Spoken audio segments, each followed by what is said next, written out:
بسم اللہ الرحمن الرحیم۔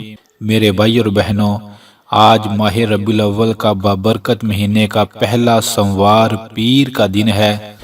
آج کے دن آپ ایک وظیفہ ضرور کیجئے گا۔ یہ وظیفہ جناب نبی کریم صلی اللہ علیہ وآلہ وسلم نے بتایا بھی اپنی امت کو، اور خود بھی نبی صلی اللہ علیہ وآلہ وسلم روزانہ یہ وظیفہ پڑھا کرتے تھے۔ اللہ اکبر۔ آپ صلی اللہ علیہ وآلہ وسلم نے فرمایا، اے لوگو، جو بندہ زیادہ سے زیادہ استغفراللہ پڑھتا ہے، میرا رب اس کی زندگی سے ہر پریشانی، ہر مشکل کو دور کر دیتا ہے اور اس کے غموں کو خوشیوں میں بدل دیتا ہے۔ اللہ اکبر۔ اور اللہ اس بندے کو وہاں سے رزق دیتا ہے جہاں سے اس کا وہم و گمان بھی نہیں ہوتا۔ اللہ اکبر۔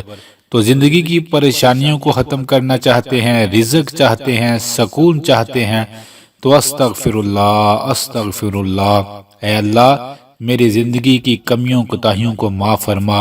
اس لفظ کو ابھی سے پڑھنا شروع کر دیں اور روزانہ زیادہ سے زیادہ پڑھا کریں۔ آپ سوچ نہیں سکتے کہ آپ کی زندگی میں کتنی برکتیں آنے والی ہیں۔ ایک شخص بتانے لگا کہ میں نے جب سے استغفراللہ پڑھنا شروع کیا ہے، میرے دل اور دماغ میں بڑا سکون ہے۔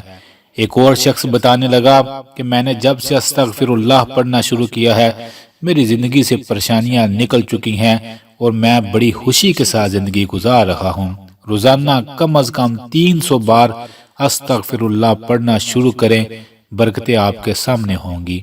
آخر میں ہم سب مل کر اللہ کی بارگاہ میں دعا کرتے ہیں ان تمام بھائیوں اور بہنوں کے لیے دل سے جو کمنٹس میں دعا کا کہتے ہیں، جو نہیں بھی کہتے۔